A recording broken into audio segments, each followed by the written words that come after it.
Bienvenue au cours d'économétrie du modèle linéaire.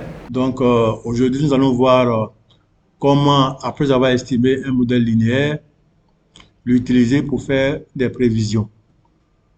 Donc nous allons revenir à notre fonction de consommation qui court donc de 1979 à 2024. Donc nous allons estimer la fonction de consommation. Donc vous cliquez sur consommation, ensuite sur le PIB qui va donc servir donc de mesure du revenu. Vous faites as equation et comme c'est un modèle log-log, donc nous allons ajouter les logarithmes. Voilà, log de la consommation, espace, log, comme ça. Et la dernière fois, nous avions ajouté log de la consommation décalée d'une période. Donc, je le mets là. Voilà. Pour corriger un peu les effets de corrélation d'ordre 1. Voilà. Et comme nous estimons, nous avons donc l'équation qui est indiquée à l'écran.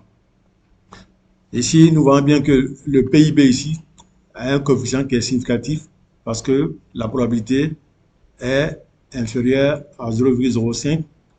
Nous avons aussi le coefficient de la variable décalée d'une période qui est aussi significatif.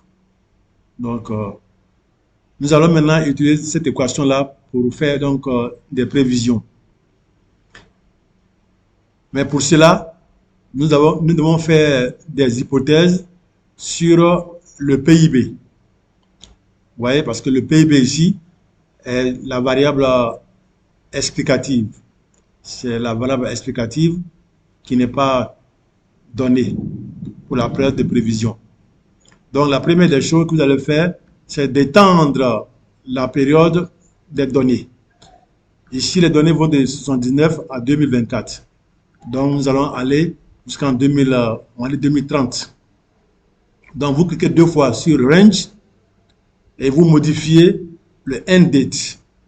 Donc, on remplace le 2024 par 2030. 2030. Voilà, et on valide. Donc, il nous demande est-ce qu'on veut redimensionner notre workfile. Vous répondez yes.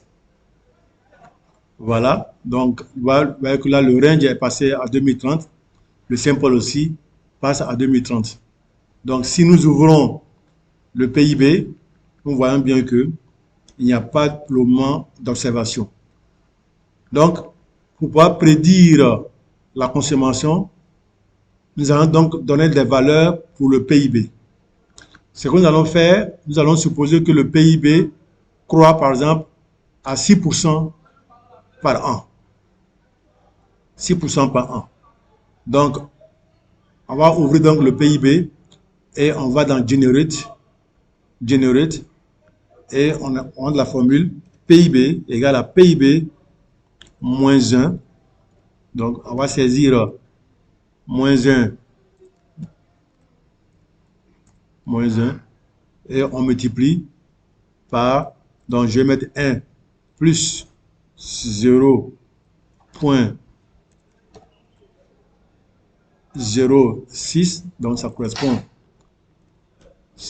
donc au 6%. Voilà.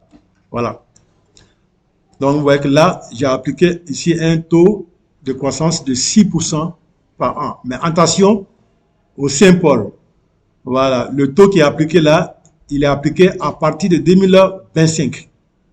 Donc si vous validez en l'état, vos données donc seront écrasées depuis le début jusqu'à la fin. Donc vous modifiez ici, vous tapez 2025. Voilà.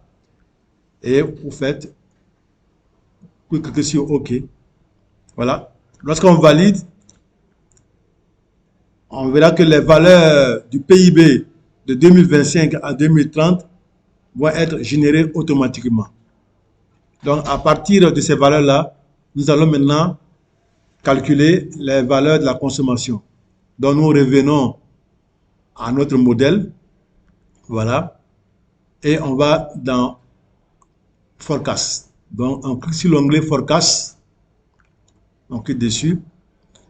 Là, nous avons donc deux possibilités. Soit c'est de prédire la consommation, soit c'est de prédire le log, la consommation. Donc ici, nous allons plutôt prédire la consommation, parce que c'est elle qui est la variable économique qui va donc servir plus tard pour nos simulations. Et à défaut, le nom de la variable, le logiciel met F à la fin. Vous voyez ici, c'est marqué const F. Bien sûr, on peut donc modifier ce nom-là. Et nous allons donc modifier en mettant, on va mettre ici comme ça, const- on va dire prévision. Voilà, prév. Comme ça, c'est le nom de la variable. Voilà, prédite.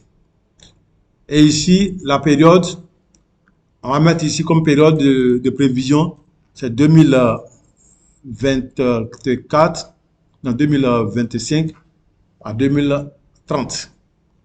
Voilà. Et on valide. Voilà. Quand nous validons, donc le logiciel nous fait une courbe. Donc la courbe en bleu, ça c'est la courbe des valeurs donc prédites.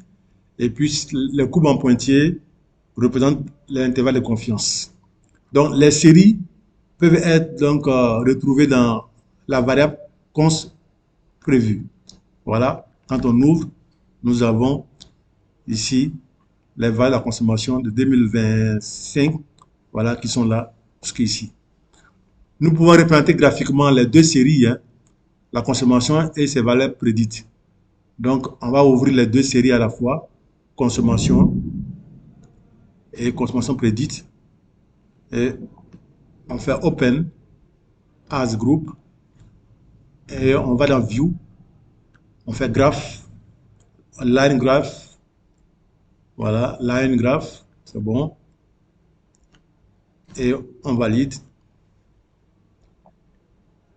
Bon, ici, la courbe est en rouge, donc la couleur rouge écrase la couleur bleue. Donc, ce que je vais faire, je vais intervertir les variables. Donc, je viens dans spécification. Donc, je vais mettre, voilà, comme ça. Et puis, donc, je fais View et je refais le graphique comme ça. OK, voilà. Donc, la courbe en rouge, c'est la courbe de la consommation. Donc, ça, ce sont les valeurs observées.